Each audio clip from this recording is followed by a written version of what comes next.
In the name of the Father, and of the Son, and the Holy Spirit. Amen. The Vatican doesn't announce tremors. It absorbs them first, through pauses that last a fraction too long, through footsteps that suddenly choose quieter routes, through the way senior aides stop speaking in full sentences. It started as a folder, nothing dramatic to anyone outside the walls. Thick paper. A red seal pressed into wax. A title on the front that looked harmless until you understood what it touched. One word, one devotion, one name, millions whisper like oxygen. Inside, offices lined with saints and gilt frames, men who had debated doctrine for decades lowered their voices anyway. Not because they were unsure of their theology, because they were sure of the fallout. In the Vatican, certainty doesn't calm a room. It clears it. Quick moment, if you love Pope Leo XIV, click subscribe button now, drop a comment with where you're watching from and share your thoughts. And at the center of that gathering pressure stood Pope Leo XIV, 6 months into a papacy already defined by nerve. He had weathered reforms, factions, and the constant measurement of every gesture. But this wasn't about administration. This was about love, love directed toward Mary in rosaries worn smooth by grandmother's hands, love spoken in hospital rooms, love that people clung to when they had nothing else. The document wasn't written to wound. It was written to clarify: Mary, highest of saints, Mother of the Church, yes. But Redeemer belongs to Christ alone. The problem was never what the page said. The problem was what the world would hear. Because once that seal broke, once those words escaped the walls, Rome wouldn't just argue. It would erupt. And the Church would have to choose whether clarity was cruelty or the last form of mercy a shepherd could offer. And to understand why a single title could bring the Vatican to the edge of open revolt, you have to go back to the night that folder began moving through trusted hands like contraband. The Vatican didn't wake up to a press conference. It woke up to tension, people speaking softer, doors closing faster, and a sealed folder moving through inner circles like it was radioactive. And that's where the story truly begins. It began quietly, because the most consequential decisions in Rome almost always do. Before dawn, when the city outside the Leonine walls was still a blur of street lamps and empty cobblestones, the apostolic palace was already awake in its own restrained way. Not bustling. Not frantic. Just alert. The kind of alertness that doesn't come from schedules, but from instinct. A folder passed between trusted hands. No flourish. No announcement. Just a slight nod as it moved from one office to another, as if even eye contact might make it heavier. Thick paper inside. Formal Latin headings. The papal seal pressed into wax like a warning. And on the cover, one word that could sound harmless to outsiders, even beautiful. Co-redemptrix. To millions of Catholics, that title wasn't a debating point. It was a heartbeat. It was devotion shaped into language Mary not merely admired, but held close in the mystery of salvation. Some whispered it with reverence. Some defended it with passion.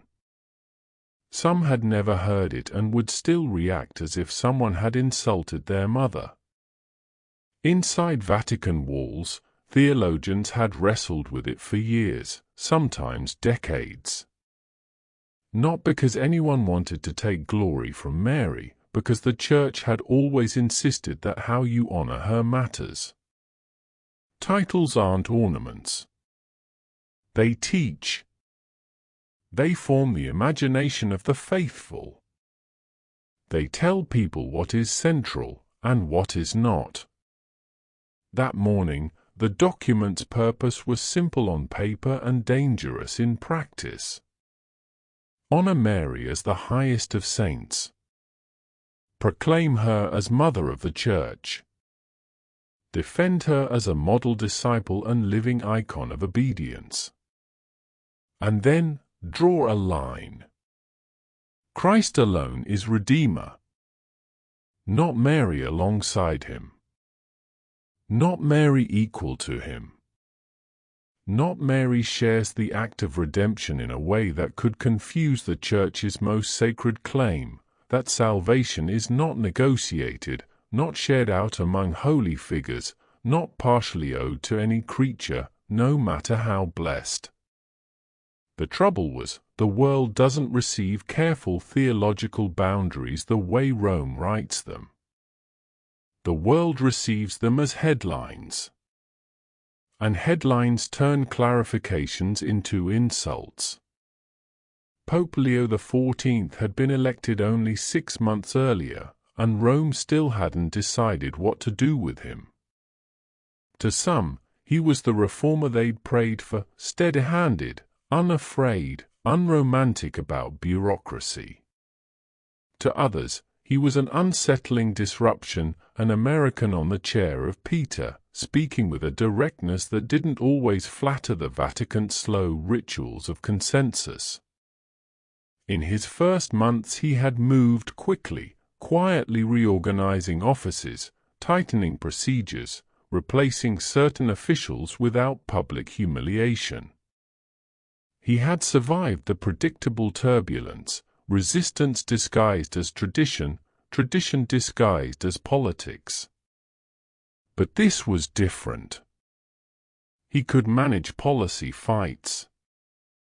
He could navigate curial rivalries. He could outlast factions. This was devotion. Devotion wasn't lodged in meeting rooms. It lived in kitchens, in hospital beds, in the last whispered prayers of people who didn't know Latin and didn't care. It lived in rosary beads smoothed down by years of thumb and grief. It lived in the tender conviction that Mary hears, that Mary helps, that Mary loves as a mother loves. When you touch that, you don't just provoke disagreement. You provoke fear. And fear, when it wears a sacred face, can become ferocious. In the early hours, Leo was alone in his private chapel. The light that slipped through stained glass fell in broken colors across the stone floor, ruby, sapphire, gold, like a quiet mosaic. The room smelled faintly of wax and old incense. Everything about it seemed designed to slow a human heart down. He knelt not like a politician preparing a statement, but like a man asking for the strength to remain steady when the world decided he was not. He did not pray for success. He prayed for fidelity. Because he already understood the paradox waiting outside the door. If he spoke too softly, people would accuse him of cowardice. If he spoke too plainly, they would accuse him of cruelty. If he delayed, they would call it manipulation. If he acted, they would call it aggression. And somewhere beneath all of that noise, beneath every future headline and every furious segment and every thread that would turn his face into a symbol, was the question he had been elected to answer. Would the Church still know what it meant when it said Redeemer? A knock came. Soft. Controlled. The kind of knock that tries not to break a sacred moment. Cardinal Fernandez entered with the careful posture of a man carrying bad weather. He didn't speak immediately. In Rome, silence often means, "I don't want to be the first one to say it out loud." Leo rose, slowly, as if his joints carried the weight of more than sleep. He looked at the cardinal, not searching, not uncertain. Waiting. Fernandez's face held the argument without using words. This will not land as clarification. This will land as betrayal. He finally said it anyway, quietly, as if volume might make it more real. This will split the faithful. Leo didn't correct him. That would have been a comforting lie. He walked to the small table where the folder waited. Wax seal intact. The paper beneath it was too crisp, too clean for what it was about to become. He placed a hand on it, not possessive, but solemn, like touching a wound before deciding how to treat it. When he opened it, the language was meticulous. Rome's mind at its sharpest, careful definitions, reverent praise, doctrinal precision that tried, almost tenderly, to prevent misunderstanding. It honored Mary as the mother of the Church. It praised her obedience, her faith, her singular role in salvation history. It affirmed that she intercedes, that she is venerated, that the Church's love for her is not superstition but spiritual truth. And then it refused the title. Not because Mary was unworthy. Because the title could be heard wrongly. Because in a world starving for symbols, people sometimes turn the moon into the sun without realizing what they've done. Leo read the lines again. Not because he hadn't read them before, because every time you approve something like this, you are not just approving ink. You are authorizing consequences. He thought of the faithful who would feel attacked without ever reading the full text. He thought of the theologians who would cheer as if a battle had finally been won. He thought of cardinals who would measure his authority not by truth, but by whether he had risked too much. And he thought of a far older pattern in the Church, that devotion, when misunderstood, can become its own kind of tyranny, soft at first, then demanding, then furious when corrected. Fernandez stood a few steps away, hands folded, eyes fixed on the floor like a man refusing to watch a storm form. Leo closed the folder. And for a moment, the chapel held a stillness so complete it felt like time leaning in to listen. He sat, drew the document toward him, and uncapped the pen. The gesture was unhurried. Deliberate. A calm that wasn't the absence of fear, but the refusal to let fear command. Fernandez finally looked up. "Holy Father," he began, and stopped, because there was no sentence that could make this safer. Leo's eye stayed on the page. "Do you believe it's true?" he asked. Fernandez hesitated, not at the theology, but at the trap inside the question. In Rome, truth is rarely the only currency being spent. "Yes," the cardinal said. "It is true." Leo nodded once, as if that single word simplified everything and complicated it at the same time. He placed the pen to paper. Ink met parchment. A private decision became a public fate. He set the pen down and looked at Fernandez, not with triumph, not with defiance, only with the calm clarity of someone accepting the cost. "Truth before popularity," he said. It wasn't a slogan. It was a vow. Outside the chapel, the Vatican was already holding its breath, even if it didn't yet know why. Because the moment the seal broke beyond these walls, the moment the wrong person saw the right words, Rome would not debate. It would erupt. And the world would soon learn how dangerous clarity becomes when it touches love. The folder was supposed to remain contained until the official release. Days, at least. Enough time for careful framing. Enough time for context. But context is slow. And someone inside the walls didn't want to slow. As the sun began to rise over Rome, a different kind of light was about to spread, cold, fast, digital, and unstoppable. It wasn't a press release. It wasn't an official briefing. It was a screenshot. A cropped page with the papal seal half visible, a few lines highlighted, and a caption written to wound, Pope denies Mary her rightful title.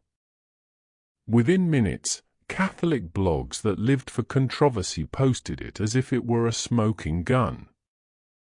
Within an hour, larger outlets had repackaged it into something simpler, sharper, easier to share. And by mid-morning, the story had stepped out of Catholic circles entirely and into the bloodstream of global media, where theology becomes emotion, and emotion becomes weapon. The document, written with caution, meant to land with precision, escaped containment and became a rumor wearing official clothing.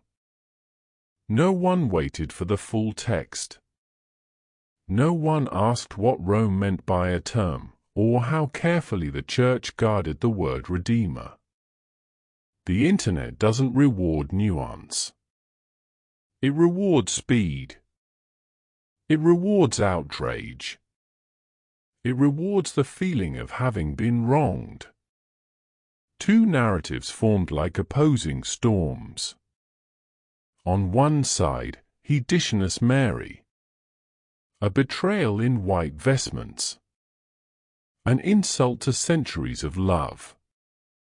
A pope trying to dismantle what the faithful had carried through wars and plagues and burial grounds. On the other, he rescues the gospel. A shepherd finally drawing a line. A necessary correction. A defense of Christ's unique place against devotional drift. Both sides acted like the case was closed, while most of them had only seen a paragraph. Inside the Vatican, the first reactions were not public but physical, phones vibrating in pockets, assistants whispering into corridors, men pausing mid-stride to read screens with tight mouths. The place that usually managed news now found itself being managed by it. By afternoon, the gates of St. Peter's Square began swallowing bodies. Some came out of genuine grief, as if someone had spoken against their mother. Others came with the fierce relief of people who had waited years for Rome to say what they believed. And some came simply because the world had told them the Church was fighting again, and crowds are drawn to conflict the way iron is drawn to a magnet. The square, normally a wide-open embrace of stone and sky, turned into a living argument. On one side, rosaries were held up, not like jewelry, but like banners. People clutched beads until their knuckles whitened. Some cried without speaking. Others shouted as if volume could reverse a sentence already written. On the other side, scripture was lifted like a shield.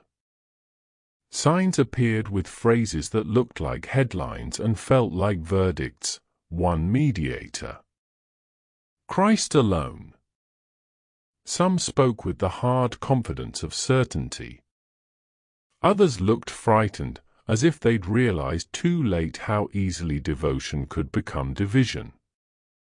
Between them, the square filled with sound, chants, prayers, arguments, and the thin edge of panic that comes when a crowd senses it might turn. Tourists stood at the margins, unsure whether they were witnessing history or theater. Cameras moved like predators, always looking for the face that carried the most emotion, the person who could be turned into a symbol. And through it all, the basilica stood still, immovable stone over a human sea that could not agree on what fidelity looked like. Inside, advisors urged Pope Leo to stay behind the walls, to let the Curia issue a statement, to slow the wildfire with a measured response. He listened. He did not scoff. He did not dismiss caution. Then he did what he had done since the day of his election. He refused to let fear write his decisions. Instead of a committee statement, he ordered a meeting. Not with theologians, with the men whose dissent could split the church. 12 cardinals assembled in a room that had absorbed centuries of power. The air carried the muted weight of old decisions, some wise, some disastrous, all of them irreversible. Their faces were controlled, but their control had edges. They did not come to ask for clarification. They came to confront. Cardinal Burke spoke first, measured and severe. "You undermine centuries," he said, the phrase polished like a blade. "You destabilize devotion the faithful have been taught to trust." Cardinal Miller followed, less severe in tone, but no less forceful. John Paul II used the term, he said, even if not formally defined. You cannot pretend this is a minor matter. Leo did not argue immediately. He listened the way a confessor listens, not because he agreed, but because he honored the weight behind the words. They weren't only defending a title.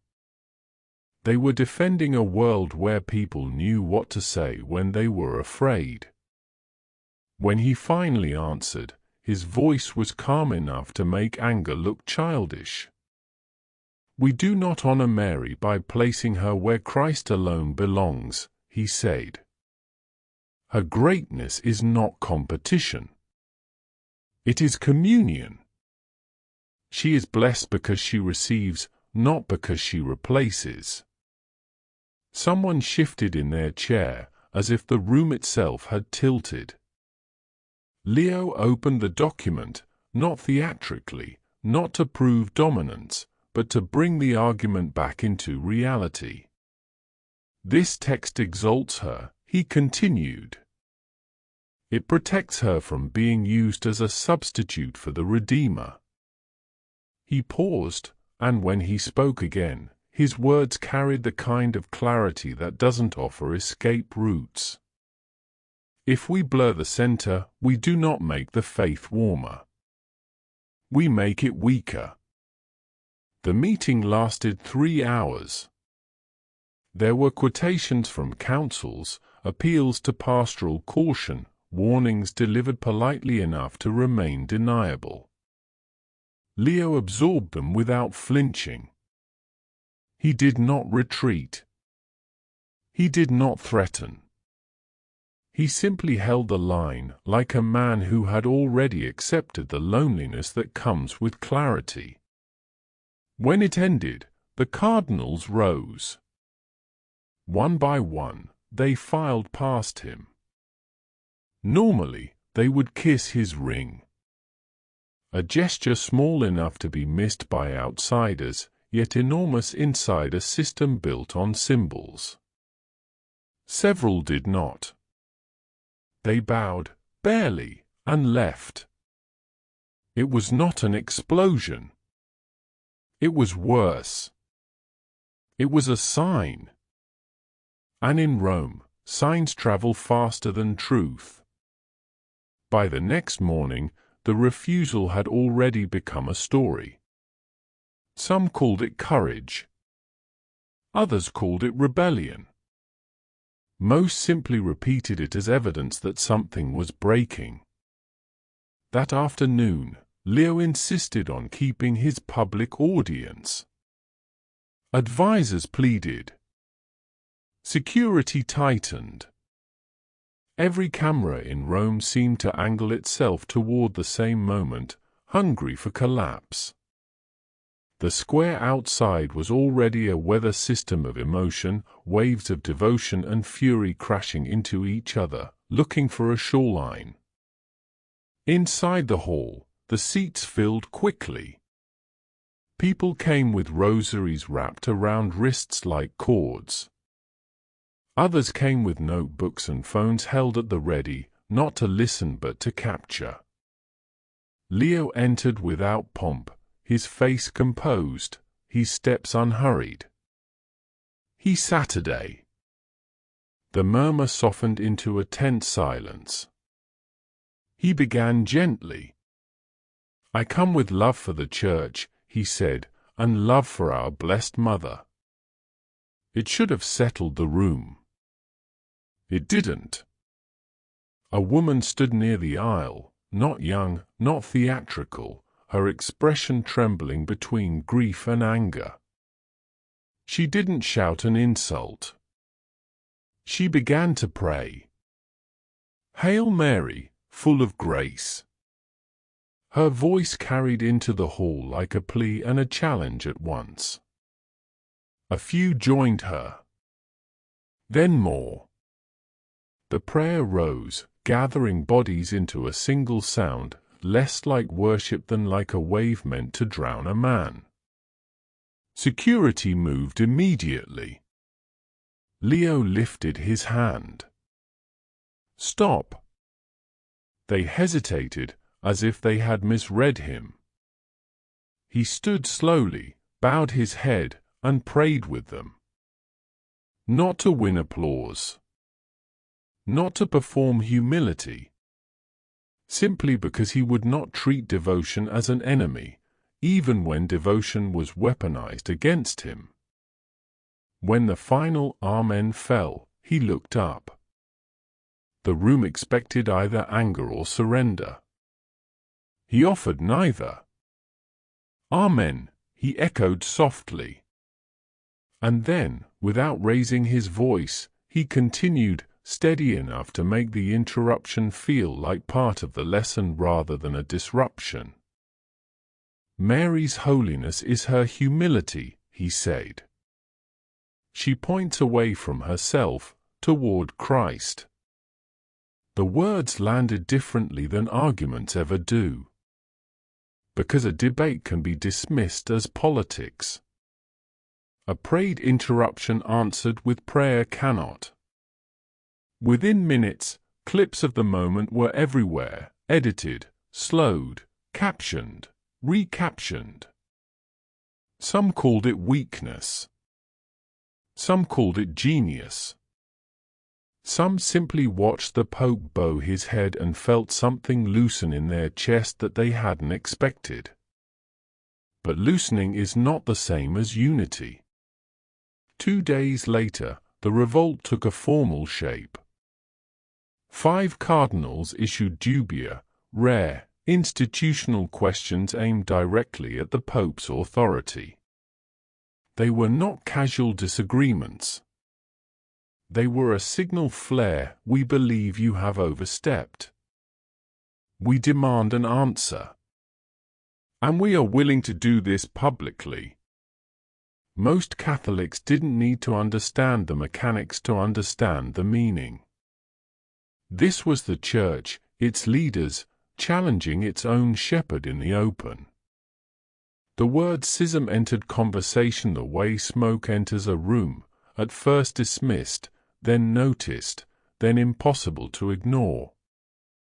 In parishes, priests tried to hold the center, their homilies cautious, their eyes tired. In living rooms, families argued. In monasteries, prayers lengthened. Online, people spoke with a certainty so absolute it seemed almost cruel.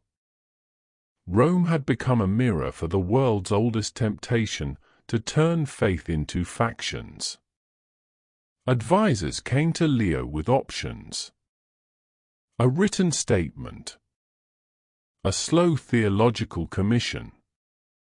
A response routed through official channels, softened by committees and careful phrasing. They were not wrong. Those options were safe. Leo listened, and then he refused. A shepherd speaks to his flock, he said. No intermediaries. That night, the cameras went live. Over 300 million watched, drawn by the spectacle of a pope under pressure and the possibility of collapse. Many expected defiance. Others expected apology. A few hoped for a clever compromise. What they saw was neither throne nor grandeur. Leo sat in a simple chair. No gold. No procession. No theatrical authority. Only a man in white, facing a fracture he did not create, but would now have to carry. He spoke slowly, not because he was uncertain, but because he refused to give the world a phrase it could twist without context. This is not about taking something away from Mary, he said. It is about seeing her as she truly wishes to be seen. He paused. His eyes were steady, but the stillness around him felt like a held breath. Then he delivered the sentence that detonated everything, and, strangely, steadied something beneath it. The Virgin Mary was misunderstood, he said, not because we loved her too much, but because we did not understand the radical nature of her humility. For a moment, the world didn't move. Then it did what it always does. Some heard insult and erupted again. Some heard liberation and rejoiced. Some heard a tenderness they hadn't expected and felt confused by their own reaction. But no one could say he had hidden. He had spoken plainly. And now the Church, fractured in public, arguing in bodies and banners, had to decide how it would hear him. Because the question was no longer whether the Pope had drawn a line. The question was whether the faithful would cross it toward clarity, or away from it into rebellion that still believed it was devotion. After the broadcast, Rome did not calm. It clarified. The lines were drawn in brighter ink now. People stopped pretending this was a misunderstanding that could be smoothed over with better phrasing. Every conversation, quiet or loud, returned to the same question: what does it mean to honor Mary without displacing Christ? And beneath it, another question no one wanted to say plainly: if the Pope is right, who has been wrong? The Vatican's machinery kept moving, meetings, memoranda, security briefings, but it moved like a body carrying a fever. Every hallway held the echo of the same tension: devotion that felt endangered, doctrine that refused to bend, authority being tested not in theory but in the raw sight of crowds. Then Leo announced he was traveling to Mexico. To Our Lady of Guadalupe. The response was immediate, and it was exactly as divided as everything else had become. Critics framed it as retreat. He's fleeing Rome. He's looking for cover under a popular devotion. his trying to change the subject. Supporters called it theatre, a dramatic pilgrimage to reclaim the narrative, a stage for an emotional reset, an image campaign wrapped in piety. Even the sympathetic were uneasy. It was one thing to speak from a chair into a camera. It was another to walk into the heart of Marian devotion while the church was already smouldering. If he stumbled, it would become proof. Proof that he had provoked what he could not shepherd. Proof that a pope can ignite a crisis and then hide behind symbolism.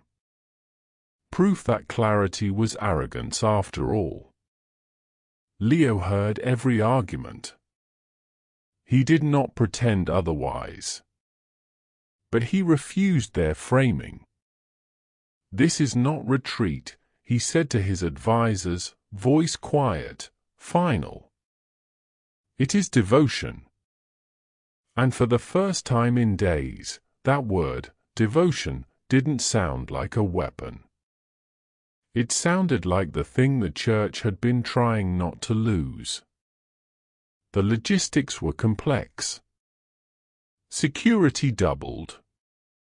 The itinerary tightened.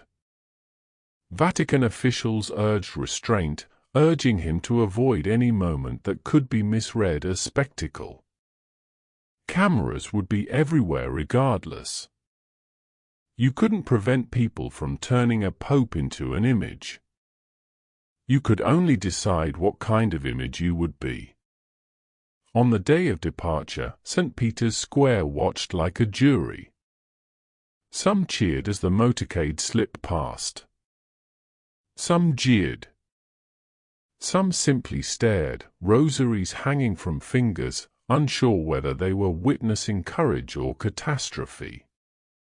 Online, the commentary was already written before the plane even lifted. He is running. He is manipulating.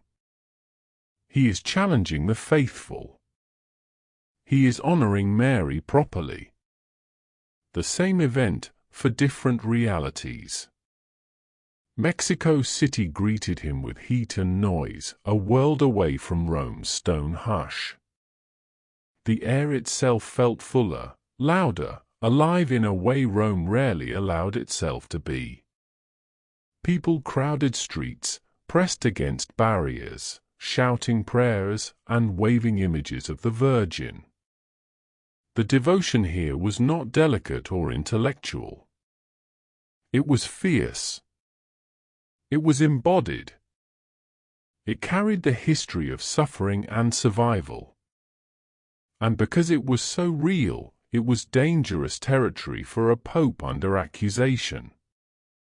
The Basilica of Guadalupe rose like a promise and a question. Inside, there was no political grandeur. No curial choreography. Just a river of human longing moving toward an image that had comforted millions, the tilma, the mysterious cloth bearing the Virgin's face, brown-skinned, gentle, eyes lowered, hands folded in quiet strength. Leo entered without triumph. He moved slowly, as if he had no interest in outrunning the weight he carried. Cardinal Miller was there. So was Burke. Their presence was not announced as a reconciliation. They came as witnesses, perhaps to ensure he did not turn the moment into propaganda, perhaps because even their opposition could not sever them from Guadalupe's gravity. The basilica filled with a hush that did not feel polite. It felt like waiting. Leo approached the tilma. Up close, the image was both simple and impossible, an ordinary cloth that had outlived expectations, a face that had held generations in its gaze. Many had come into this place in grief, in desperation, in sickness, and left claiming they had been heard.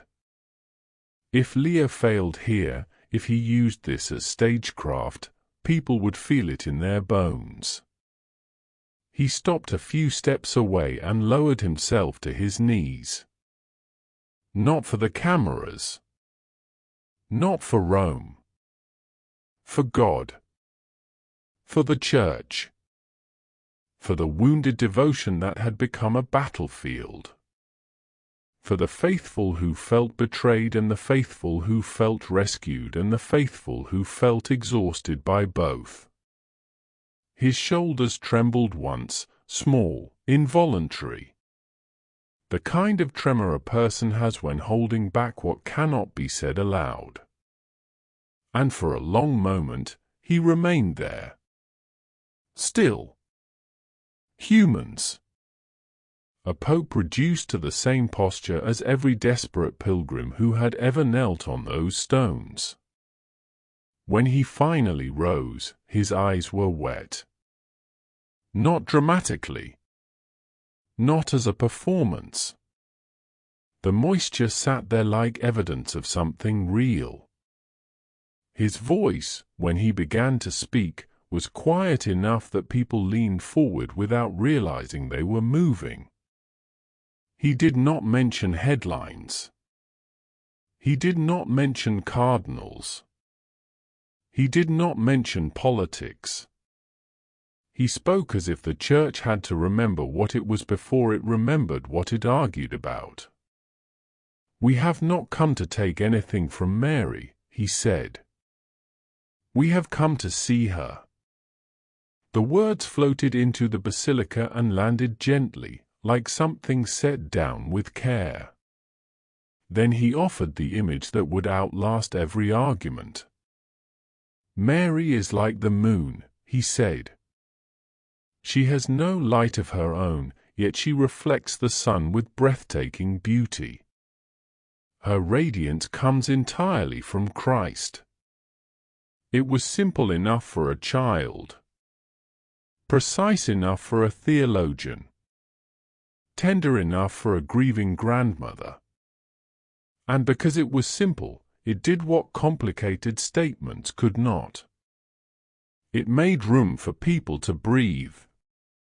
The basilica held its breath anyway. Not because of the metaphor. Because as he finished the sentence, something shifted in the light above. Clouds, thick enough to dull the day, broke apart as if pulled back. Sunlight poured through the upper glass and spilled down in a sudden, warm cascade. It struck the tilma and the space around it, igniting color, gold, blue, soft red, like the building had been waiting to reveal its true face. A collective sound rose, a part gasp, part prayer, part disbelief. Some whispered sign before they could stop themselves. Others stiffened, instinctively suspicious of wonder. Coincidence, they told themselves. Weather. Timing. Physics. But even those who refused the word miracle could not erase what had happened in them as they watched it. Because the moment didn't feel like proof. It felt like an interruption. As if heaven had stepped close enough to remind everyone that their arguments were smaller than they thought. Tears appeared, not in a wave, but in scattered faces, like individual verdicts being delivered silently. Cardinal Miller, who had spoken against Leo with careful force, stood with his jaw set, eyes fixed on the tilma. Then, almost imperceptibly, he nodded once. Not approval. Not surrender. Recognition. Cardinal Burke did not move at first. His posture remained rigid, as if refusing to grant the moment any authority over him. But his face shifted, an involuntary crumpling at the edges, the kind that happens when a man realizes he cannot keep his inner life perfectly controlled. He wiped at his eye quickly, as if ashamed of the gesture. and in that small motion the rebellion's certainty cracked. Not publicly, not officially, but in the way that matters before anything official can change, inside a human heart. There was no instant unity, no grand embrace, no triumphant reversal. The Church did not become one voice. But the hardest thing, certainty, began to fracture. And once certainty fractures, people are forced to listen again. Outside the basilica, the reactions exploded as predictably as ever. Clips circulated. Commentators argued. Skeptics mocked. Devout believers wept. Everyone tried to claim the moment for their side. But the moment resisted ownership. It belonged to the basilica, to the tilma, to the strange, unrepeatable convergence of metaphor and light and trembling human silence. And to Leo, who had walked into the fiercest Marian shrine on earth not to inflame devotion, but to place it back where it belonged, reflecting Christ, not replacing him.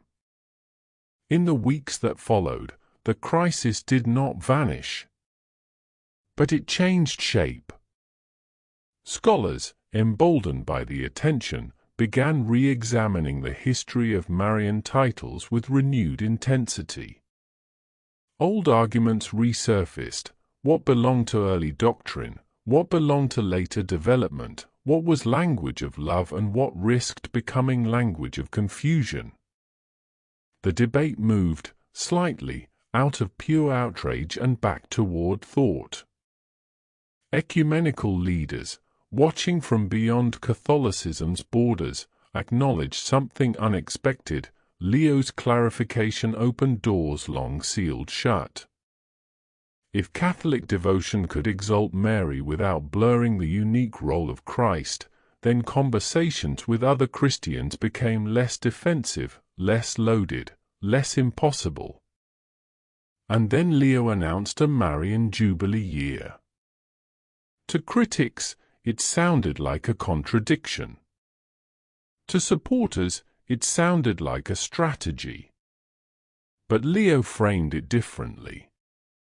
Not devotion inflamed. Devotion clarified. He called the faithful not to abandon Mary, but to understand her more deeply, as disciple, mother, witness, the one who magnifies the Lord, not herself. He invited prayers, pilgrimages, teaching, and reflection that refused both extremes, refusing the coldness that treats devotion like an embarrassment, and refusing the excess that turns devotion into distortion. What had begun as chaos became, slowly, painfully, a hinge point. Not because everyone agreed. Because the Church had been forced to face what it had long avoided, that love without clarity can drift, and clarity without love can wound. And the only way forward was to refuse that false choice. Rome did not collapse. Devotion was not destroyed. Mary was not diminished. If anything, she became more herself in the imagination of millions, not a rival thrown beside Christ, but the brightest human reflection of him the Church had ever been given.